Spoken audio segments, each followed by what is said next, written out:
Orang yang tulus tuh mungkin gak ingat dia pernah nolong orang. Orang yang tulus berbuat baik tuh menjadi sebuah gaya hidup. Bukan untuk suatu maksud tertentu. Kalau kita nabur, nolong orang, atau semua kebaikan yang Anda lakukan, sekolahin keponakan, modalin orang kerja, dan lain sebagainya, lakukanlah dengan ketulusan. Supaya upahmu itu Tuhan yang balas, bukan manusia. Katakan amin. Tuhan gak mungkin gak balas perbuatan baik kita. Tapi kalau kita lakukan semua itu gak dalam ketulusan, upah kita selesai cuma sampai di situ aja. Orang tulus tidak menghitung taburannya. Kalau sudah bantu orang tuh jangan diingat, jangan dicatat. Jangan bilang gini, utang budi lu ya sama gua. That's it, upahmu habis. Kunci menabur, yang pertama harus dengan sukacita. Katakan dengan sukacita. Yang kedua dengan kerelaan hati. Jangan dengan sedih hati atau karena paksaan. Makanya di ICI gak pernah tuh ngancam-ngancam jemaat. Awas lu ya gak bayar perpuluhan ya. Gitu gak ada. Karena gak boleh dengan paksaan. Gak ada ancam-ancaman. Anda mau nabur karena Anda mengasihi Tuhan. Taburan adalah ungkapan rasa syukur kita kepada Tuhan. Amin. Karena Tuhan memberkati kita. Kita senang menabur. Dan kita percaya apapun yang kita tabur kita pasti tuai kok.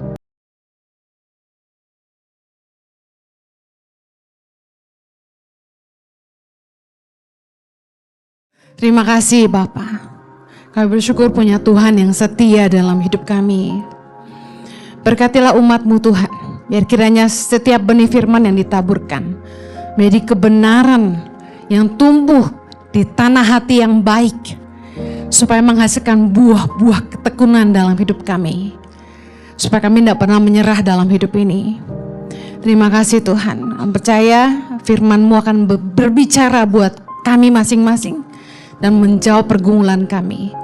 Roh Kudus tolong hamba-Mu. Karena sungguh tanpa Engkau hamba tidak mampu. Menyerahkan setiap menit-menit ke depan ke dalam pimpinan-Mu sepenuhnya. Hanya di dalam nama Yesus kami berdoa. Yang siap diberkati Tuhan, sama-sama kita katakan amen. Silakan duduk kembali. Puji nama Tuhan. Shalom. Semua baik-baik?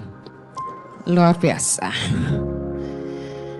Hari ini saya akan khotbah tentang panggilan untuk berbuat baik.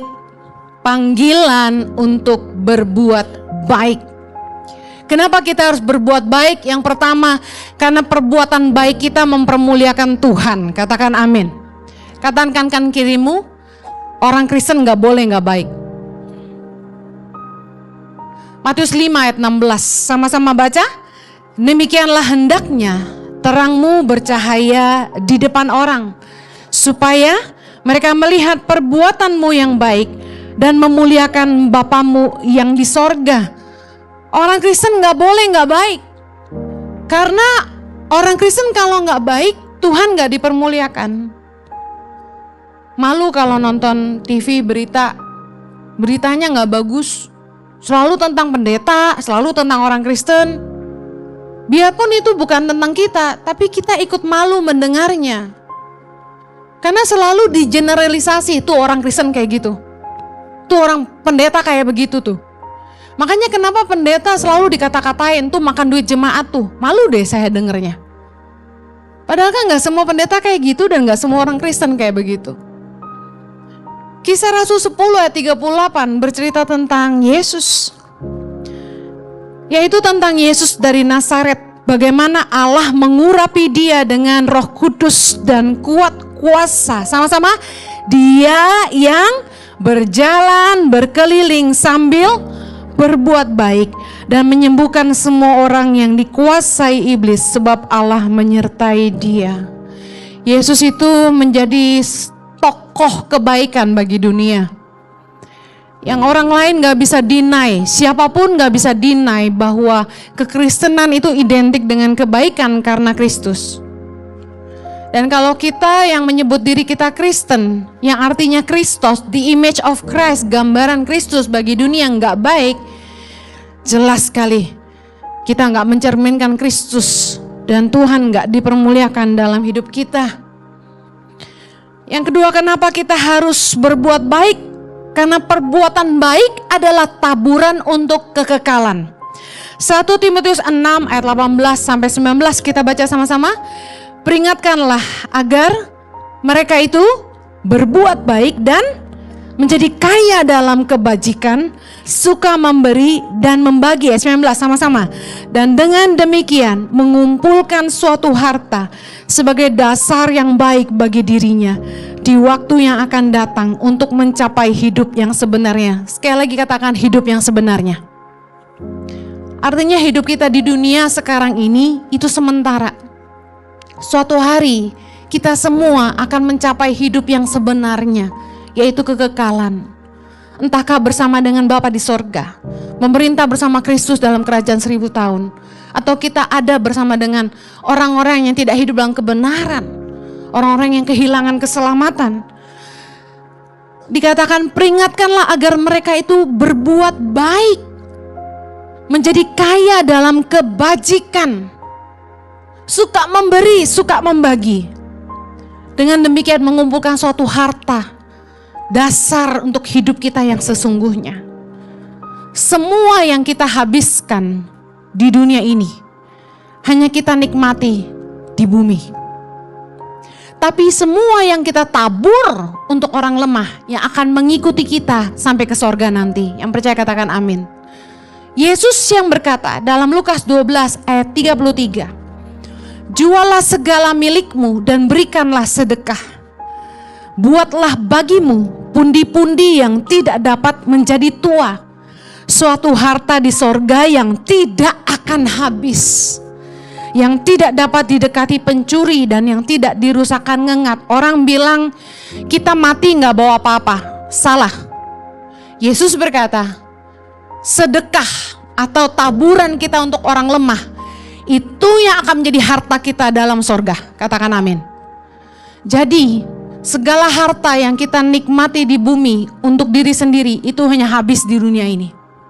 Tapi apa yang kita tabur untuk orang lain, untuk orang-orang lemah, itu yang akan menjadi harta kita dalam kerajaan sorga. Yang ketiga, kenapa kita harus berbuat baik? Firman Tuhan dalam Galatia 6 ayat 9-10. Kita sama-sama baca. Janganlah kita jemu-jemu berbuat baik, karena apabila sudah datang waktunya kita akan menuai. Katakan, saya akan menuai. Jika sama-sama kita tidak menjadi lemah. Ayat 10. Karena itu selama masih ada kesempatan bagi kita, marilah kita berbuat baik kepada semua orang, tetapi terutama kepada kawan-kawan kita seiman. Kenapa kita harus berbuat baik? Karena kita akan menuai. Katakan sama-sama amin. Ini ayat yang Tuhan kasih ke saya waktu Tuhan panggil saya buat Indonesia. Jelas sekali Tuhan bilang gini, berbuat baiklah kepada semua orang. Makanya Yayasan Tangan Pengharapan bantu semua orang apapun agamanya. Jelas firman Tuhan bilang semua orang. Tetapi terutama kepada kawan-kawan kita seiman. Saya jadi ngerti sekarang apa maksud ayat ini. Di Indonesia, daerah yang paling miskin itu ya, kalau guru agama lain boleh ngajar di daerah Katolik, orang Kristen gak boleh gitu. Bingung kita, kenapa orang Kristen segitu dibencinya ya? Karena gini, karena orang Kristen kalau kemana-mana bawa bantuan, itu tujuannya satu, buka gereja. Punya kepentingan. Jadi karena image inilah, begitu Tangan Pengharapan masuk dengan bawa guru untuk ngajar, begitu tahu gurunya Kristen, daerah Katolik menolak. Sampai ditentang, sedahsyat itu. Jadi kita harus pilah-pilah. Mungkin yang Kristen 1-2, selebihnya harus Katolik. Kalau enggak mereka enggak mau. Mereka lebih baik diajar guru yang bukan Kristen Katolik sekalian. Padahal kita harusnya berbuat baik sama semua orang, apapun agamanya. Tapi firman Tuhan berkata, terutama kepada kawan-kawan kita seiman. Kenapa kita harus berbuat baik? Pertama, supaya Tuhan dipermuliakan dalam hidup kita. Katakan amin. Yang kedua, kita tahu bahwa kalau kita menabur, kita pasti menuai. Katakan amin. Yang ketiga, kita tahu bahwa taburan perbuatan baik kita adalah benih untuk kekekalan. Kita akan menabur di bumi dan menuainya dalam kekekalan. Nah, ada yang menarik di ayat tadi yang kita baca. Janganlah kita jemu-jemu berbuat baik, karena apabila sudah datang waktunya kapan? Panjang. Kita akan menuai jika kita tidak menjadi lemah. Kenapa jadi lemah? Soalnya seringkali waktu kita berbuat baik sama orang, kita kecewa. Setelah kecewa, kita jadi lemah. Kita jadi gak mau berbuat baik lagi.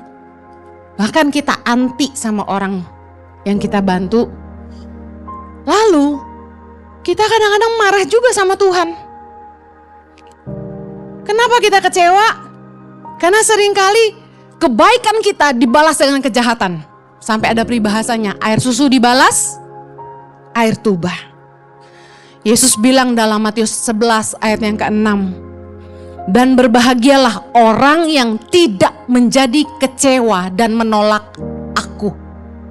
Seringkali yang balas dengan kejahatan itu orang Kristen, tapi yang kita tolak Tuhannya. Banyak kan orang yang gak mau ke gereja lagi, gak ada Tuhan-Tuhanan lagi. Saya punya teman baik, suaminya tuh sampai gak mau tahu soal agama lagi. Gak mau ke gereja, gak mau doa, sedih. Padahal dulu pemimpin pujian. Kenapa? Kecewa sama pendeta, kecewa sama gereja. Gak ada Tuhan-Tuhanan lagi. Pantas Yesus ngomong gini, berbahagialah orang yang tidak menjadi kecewa dan menolak aku. Kita harus tahu bahwa kita akan menuai kalau kita gak jadi lemah. Artinya apa? Jangan jemu-jemu berbuat baik. Teruslah berbuat baik. Percayalah kamu akan menuai kalau kamu tidak jadi lemah. Karena orang yang menabur pasti menuai. Kita pasti akan menuai yang kita tabur. 2 Korintus 9, judul perikopnya keren. Dibilang gini, memberi dengan sukacita membawa berkat. Wow. Jadi memberi harus dengan sukacita. Ayat 6 berkata gini, camkanlah ini. Orang yang menabur sedikit akan menuai sedikit juga. Dan orang yang menabur banyak akan menuai banyak juga. Orang yang menabur pasti menuai. Ayat 7 bilang gini, hendaklah masing-masing memberikan menurut kerelaan hatinya. Kunci menabur yang pertama harus dengan sukacita. Katakan dengan sukacita. Yang kedua dengan kerelaan hati. Jangan dengan sedih hati atau karena paksaan. Makanya di ICI gak pernah tuh ngancam-ngancam jemaat. Awas lu ya gak bayar perpuluhan ya. Gitu gak ada. Karena gak boleh dengan paksaan. Gak ada ancam-ancaman. Anda mau nabur karena Anda mengasihi Tuhan. Taburan adalah ungkapan rasa syukur kita kepada Tuhan. Amin. Karena Tuhan memberkati kita. Kita senang menabur. Dan kita percaya apapun yang kita tabur kita pasti tuai kok. Gak perlu ngacam-ngacam Tuhan. Berapa nih kalau di gereja ini? 30%? Kan pernah saya ceritakan ada jemaat yang nanya kan. Kalau di ICI nabur baliknya berapa persen? Gawat. Sama Tuhan lu cuan-cuanin gitu ya. Hendaklah masing-masing memberikan menurut kerelaan hatinya. Jangan dengan sedih hati atau karena paksaan. Sebab Allah mengasihi orang yang memberi dengan sukacita. Dan Allah sanggup melimpahkan segala kasih karunia kepada kamu, supaya kamu senantiasa berkecukupan di dalam segala sesuatu. Katakan amin. Ini loh, kalau Anda memberi dengan sukacita dan rela hati, Tuhan akan melimpahkan segala kasih karunia. Katakan kasih karunia. Ini lebih dari harta. Supaya kamu senantiasa berkecukupan di dalam segala sesuatu, enggak pernah kurang. Dan malah berkelebihan di dalam pelbagai kebajikan. Katakan amin. Seperti ada tertulis, ia membagi-bagikan, ia memberikan kepada orang miskin, kebenarannya tetap untuk selamanya. Kita harus ngerti bahwa kalau kita tuh bisa memberi, benih itu dari Tuhan. Kalau kita tuh bisa hidup berbagi, benih itu dari Tuhan. Tuhan ngasih kita lebih, makanya kita bisa bagi. Jangan sombong ketika Anda bisa nabur. Maaf ya, saya kalau ngomong belak-belakan. Orang kaya tuh kalau udah nabur berasa gereja utang sama dia. Orang kaya kebanyakan tuh gini. Kebanyakan, enggak semua yang kaya bilang amin. Loh, enggak merasa kaya toh? Kebanyakan. Kamu baca sama-sama. Tidak beroleh upah dari Bapamu yang di sorga. Nah loh, bukan gua loh yang ngomong. Ini Yesus yang ngajarin. Anda kalau nabur mau besar mau kecil, saya terima kasih. Tapi gak perlu saya tahu. Gak perlu orang tahu. Saya bawa tur ke mana ya kemarin saya lupa. Ada satu ibu-ibu cerita kemana-mana ke peserta tur. Suami saya nih nabur tuh buat Tangan Pengharapan tuh si Heni tuh. Si Jojo tuh gitu ngomongnya. Excuse me, I don't eat from Tangan Pengharapan, you know. Gue gak digaji sama Tangan Pengharapan. You nabur buat Tangan Pengharapan itu buat orang lemah, bukan buat Heni Kristianus, understand? Dia cerita kemana-mana. Saya nabur buat Tangan Pengharapan tuh buat Heni Jojo tuh. Heni Jojo. Sampai-sampai ketika saya turun beli jaket saya diomongin. Tuh pendeta tuh kaya tuh beli belanja-belanja. Emang gue gak boleh belanja? Heran ya. Jemaat. Enggak, bukan Anda. Itu jemaat luar. Buat apa nabur cerita-cerita? Anda sudah kehilangan upahnya.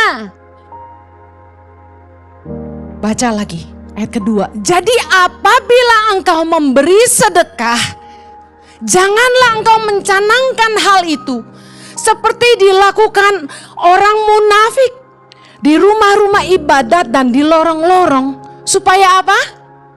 Mereka dipuji orang. Aku berkata kepadamu, Yesus bilang apa?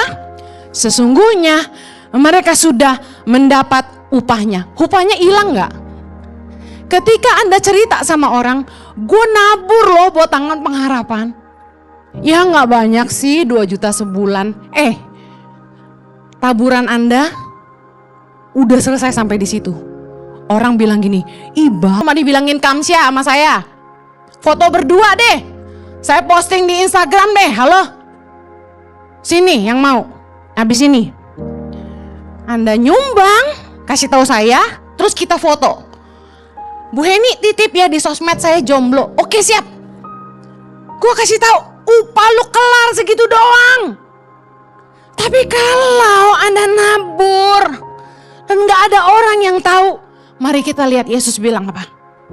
Tetapi jika engkau memberi sedekah, janganlah diketahui tangan kirimu apa yang dibuat tangan kananmu. 4. Hendaklah sedekahmu itu diberikan dengan tersembunyi, maka Bapamu yang melihat yang tersembunyi akan membalaskannya kepadamu. Lebih senang dibalas Tuhan apa dibalas saya? Ayo belajar kebenaran. Gak usah nolong orang buat dipuji. Gak usah berbuat baik supaya dilihat orang. Upah kita hilang. Rugi gak? Rugi. Kalau saya nyalurin dana Tangan Pengharapan harus diposting, soalnya itu duit orang. Pertanggungjawaban yayasan. Tapi kalau saya memberkati kanan kiri, saya gak cerita sama Anda lah. Rugi saya. Upah saya hilang. Kita nggak perlu orang tahu kita bantu orang. Amin. Beberapa khotbah saya mencuplik apa yang saya lakukan supaya kasih teladan. Saya udah tahu sih bagian-bagian itu sih sudah hilang upahnya. Tapi saya harus kasih teladan. Supaya jemaat tahu, nih pendeta nggak omdo doang. Kan sering tuh ada yang komen tuh di IG saya, ngomong doang lu, saya pengen bales sok tahu lu.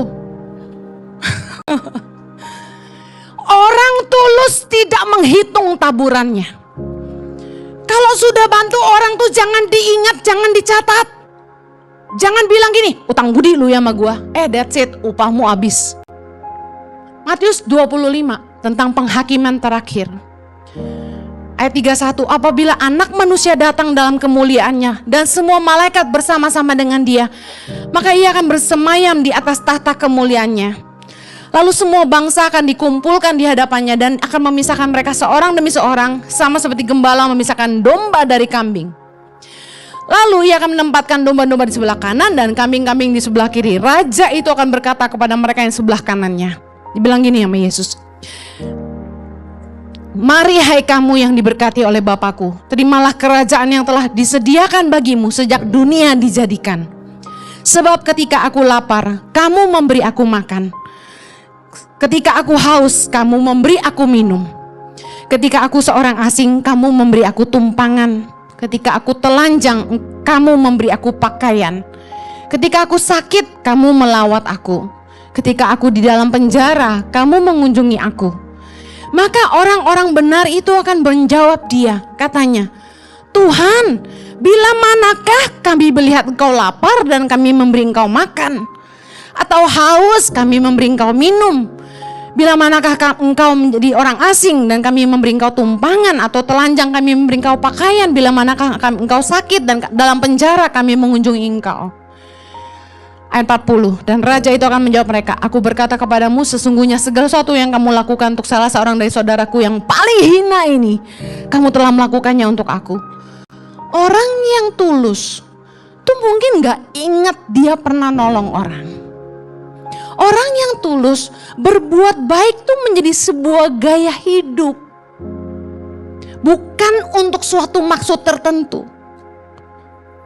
Kalau kita nabur, nolong orang, atau semua kebaikan yang Anda lakukan, sekolahin keponakan, modalin orang kerja, dan lain sebagainya, lakukanlah dengan ketulusan, supaya upahmu itu Tuhan yang balas, bukan manusia. Katakan amin. Tuhan gak mungkin gak balas perbuatan baik kita. Tapi kalau kita lakukan semua itu gak dalam ketulusan, upah kita selesai cuma sampai di situ aja. Ini kebenaran yang Anda harus tahu. Matius 6 ayat 4 bilang gini, hendaklah sedekahmu itu diberikan dengan tersembunyi, maka Bapamu yang melihat yang tersembunyi akan membalasnya kepadamu. Katakan amin. The hidden blessing adalah ketika kita melakukan semua kebaikan bukan untuk dilihat orang. Dijanjikan firman Tuhan, Bapamu yang melihat yang tersembunyi. Saya bilang gini, kalau lu baik sama gua akan lebih baik lagi sama lu. Tapi kalau lu gak baik sama gua bisa lebih jahat lagi sama lu, ya kan? Firman Tuhan ngajarin kita, Yesus bilang gini, Lukas 6 ayat 33. Sebab jikalau kamu berbuat baik kepada orang yang berbuat baik kepada kamu, apakah jasamu? Orang-orang berdosa pun berbuat demikian. Dan jikalau kamu meminjamkan sesuatu kepada orang karena kamu berharap akan menerima sesuatu daripadanya, apakah jasamu? Orang-orang berdosa pun meminjamkan kepada orang-orang berdosa supaya mereka menerima kembali sama banyak. 35. Tetapi kamu, katakan saya, kasihilah musuhku, berbuat baiklah kepada mereka, pinjamkan dengan tidak mengharapkan balasan. Ini janji firman Tuhan. Maka upahmu akan besar. Katakan amin. Dan kamu akan menjadi anak-anak Allah yang maha tinggi. Sebab ia baik terhadap orang-orang yang tidak tahu berterima kasih dan terhadap orang-orang jahat. Hendaklah kamu murah hati, sama seperti Bapamu adalah murah hati. Dunia mengajarkan yang terbalik dengan firman Tuhan. Dunia ngajarin kita berbuat baik sama orang yang baik sama kita. Orang yang jahat kita balas lebih jahat. No. Yesus ngajarin kita harus berbuat baik kepada semua orang. Enggak balas kejahatan dengan kejahatan. Justru itu upah yang dari Tuhan. Saya sama suami saya belajar lakukan ini. Berbuat baik jangan cuma sama orang yang baik. Berkati musuhmu. Anda akan lihat hidupmu diberkati. Anda akan lihat hidupmu jauh diberkati. Ketika Anda tidak balas kejahatan dengan kejahatan, tapi engkau lakukan kebaikan buat semua orang. Amin. Saya mau kasih tahu, pembalasan itu milik Tuhan. Kita tidak perlu balas jahatnya orang. Kita harus tetap baik meskipun orang gak baik. Saya menyaksikan dengan mata kepala sendiri orang-orang yang merendahkan saya, orang-orang yang menghina saya, orang-orang yang menginjak-injak saya. Di depan mata saya, Tuhan perlihatkan mereka dipermalukan. Ibaratnya gini, waktu dia permalukan saya di lembah. Tapi ketika Tuhan yang mempermalukan orang itu, dia dipermalukan di atas gunung. Satu kali orang yang jahat sama saya, balas jahat, nanti urusan kita juga sama Tuhan. Amin. Setiap dari kita, jangan tidak berbuat baik. Meskipun orang tidak baik, Anda harus tetap baik. Orang baik tidak akan balas kejahatan dengan kejahatan. Justru Anda akan teruji. Anda tetap orang baik ketika orang memperlakukan Anda dengan tidak baik. Yang mengerti katakan amin. Saya mau akhiri dengan ini. Ini penting. 5 cara bijak menolong orang. Karena kebaikan bukanlah kebodohan. Katakan sama-sama, kebaikan bukanlah kebodohan. Orang baik sering kecewa, makanya gak boleh bodoh. Harus bijaksana. 5 cara bijak menolong orang. Yang pertama, jangan memberi pinjaman, berikan pekerjaan. Kalau ada temanmu susah, mau pinjam duit, jangan kasih duit, kasih kerjaan. Bilang gini, kalau lu kerja sama gue bayar lu. Dia bilang gini, duitnya dulu, enggak, lu kerja, gue kasih duit. Atau dia jualan apa? Anda beli makanannya. Daripada kasih uangnya, dia jualan risoles, Anda beli risolesnya. Saya kadang-kadang beli makanan teman-teman bukan karena saya yang makan. Saya beli untuk berkati dia. Saya beli satu adonan berapa? 30 biji. Ya udah, bikinin satu adonan, gue beli semua. Saya beli semua, saya bagi-bagi. Staf banyak, anak-anak apa kurang banyak, udah pasti habis. Kita kalau mau berkati orang, jangan pinjemin duit, kasih kerjaan. Jangan makan riba dari orang susah. Mengerti riba? Jangan makan bunga dari orang susah. Ada teman-teman, temennya susah, dipinjemin duit, dibungain lagi. Baca firman Tuhan, Iman 4:25.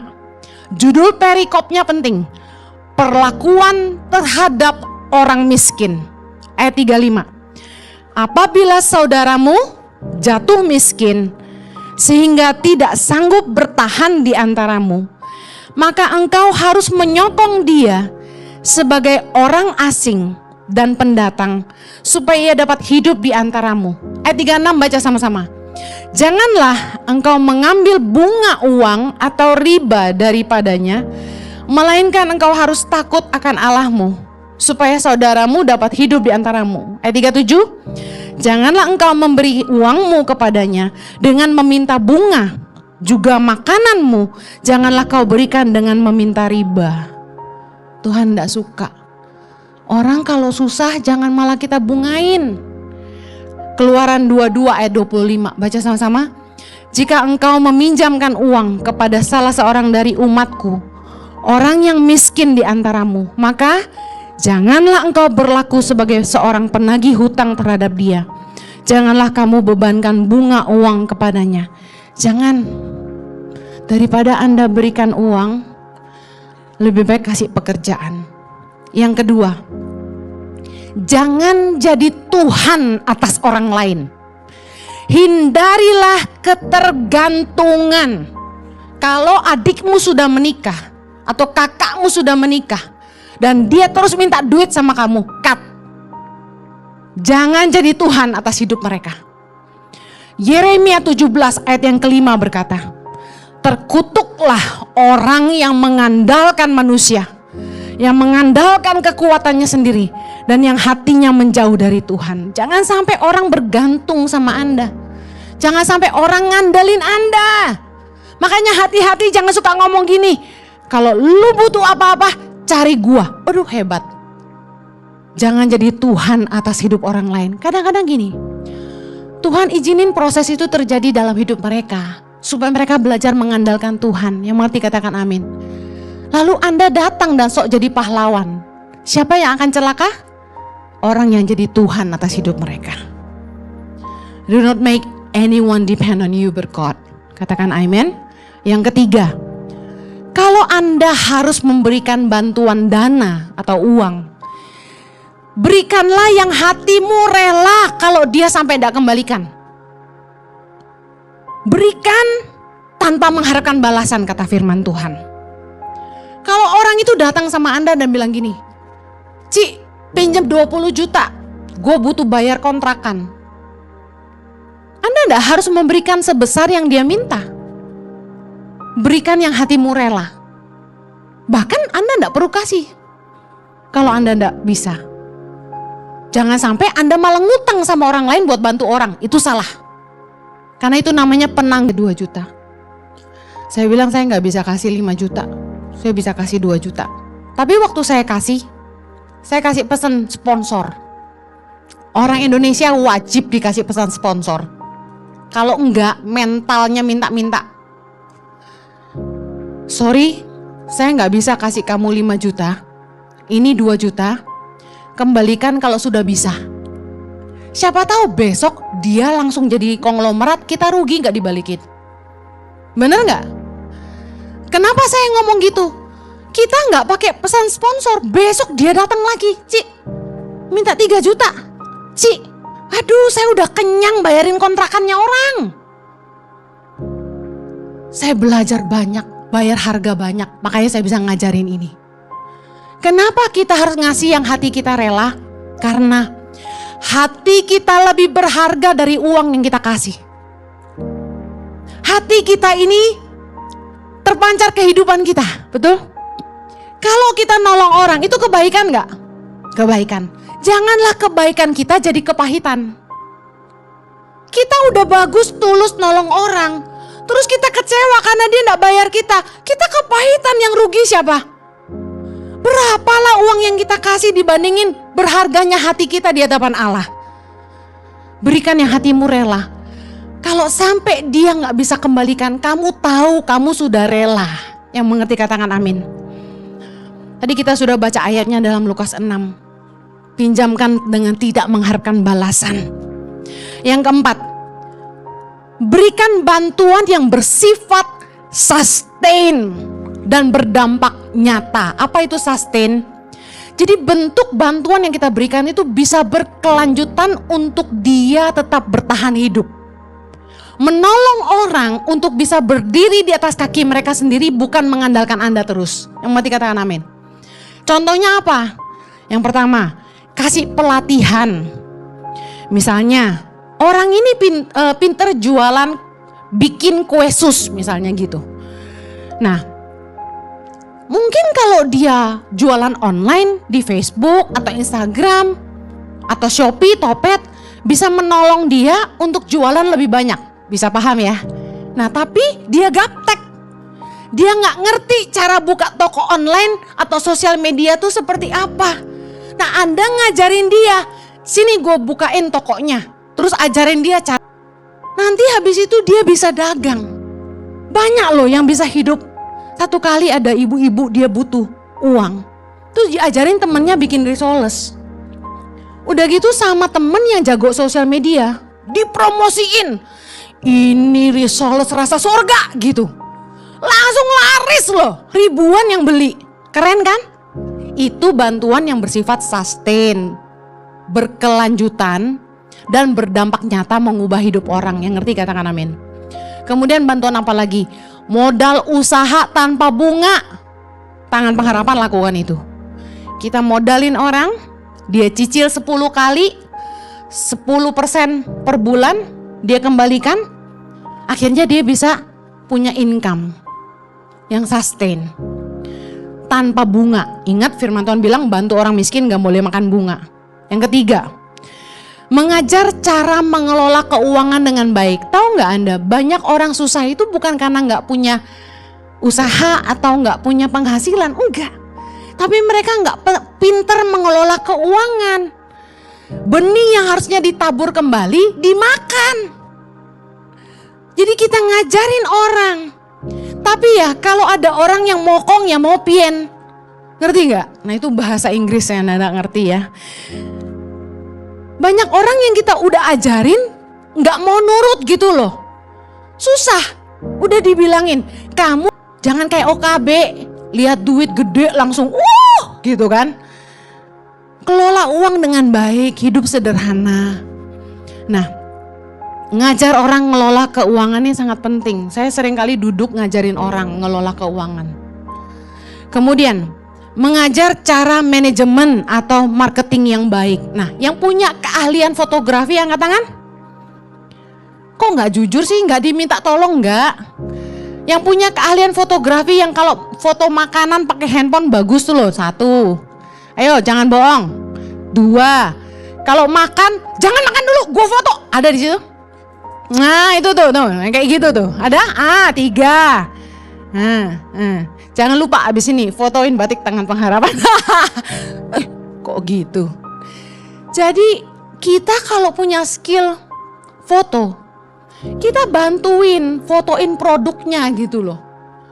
Bantuin dia uploadin ke sosial medianya. Menu aja kalau gambarnya bikin lapar, banyak yang pesan, bener gak?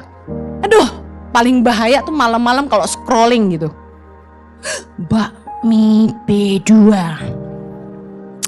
mie tek-tek, waduh bahaya tuh. Nasi goreng B2 bakar, ngeri tuh.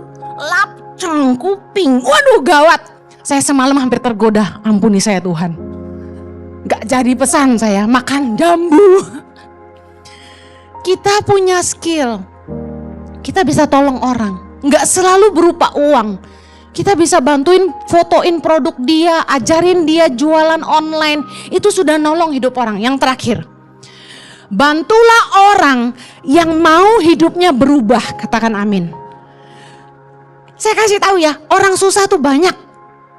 Tapi belum tentu orang susah tuh mau hidupnya berubah. Ada yang mentalnya memang gini. You understand this? Minta-minta. Pengemis. Berhikmatlah dan mintalah pimpinan Roh Kudus. Yang susah banyak. Siapa yang layak kita bantu? Siapa yang hidupnya mau berubah? Yang pertama, orang yang sedang berusaha bukan sedang tidur. Contohnya apa? Sebelum kita bantu dia udah ada usaha biarpun kecil. Dia udah punya tekad. Jangan paksa orang berubah. Dagang dong kamu. Jangan. Kita udah pernah nih. Orang datang ke kita, nih orang yang sama nih bertahun-tahun sampai hari ini ngemis gak kelar-kelar. Saya bilang sama dia, saya kirim kamu ke kandang ayam, peternakan ayam. Kamu ikut pelatihan di sana, gimana cara ngurusin ayam. Kalau kamu pinter, saya modalin kamu. Dia bilang apa? Aduh, kandang ayam bau. Gak mau. Disuruh apa lagi? Gak sanggup. Disuruh apa lagi? Gak tahan. Yang kayak gini, go away you, wasting my time. Gitu. Kalau saya sih orangnya gak sabar ya, hadapin orang malas ya. Tuhan ampuni aku. Sedang berusaha bukan sedang tidur. Anda mau nolong orang tuh jangan yang lagi nganggur. Tolong orang yang sedang berusaha biarpun kecil. Yang berikutnya, rajin dan tekun. Mau kerja meski nggak dibayar, punya semangat, gak gampang nyerah. Orang rajin dan tekun tuh kelihatan. Amin. Dia nggak kita bayar aja ringan tangan gitu loh.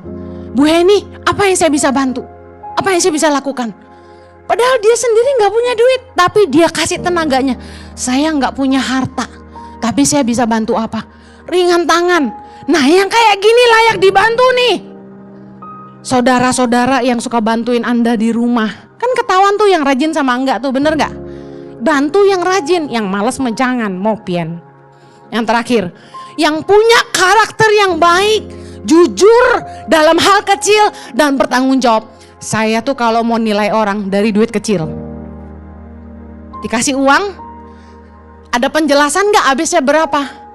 Biar kata cuma sisa 500 rupiah, dia gak bilang sama kita. Dia kantongin, teng, udah jangan percaya. Manusia tuh cuma kalahnya cuma satu, duit. Anda mau cari orang yang Anda bantu, harus yang tanggung jawab dan bisa dipercaya. Kalau enggak Anda malu. Anda jodohin dia kerja sama temen. Kalau dia nyolong, Anda yang dicari temenmu. Anda rekomendasi orang, nih temen gue kasih kerjaan nih. Gak taunya dia malah nilai. Taburan mereka tidak akan pernah jadi sia-sia. Tuhan senantiasa melengkapi mereka, memberkati mereka dan menghujani mereka dengan berbagai kasih karunia. Di dalam nama Yesus kami berdoa. Yang diberkati Tuhan sama-sama katakan, Amen. Have a blessed Sunday. God bless you.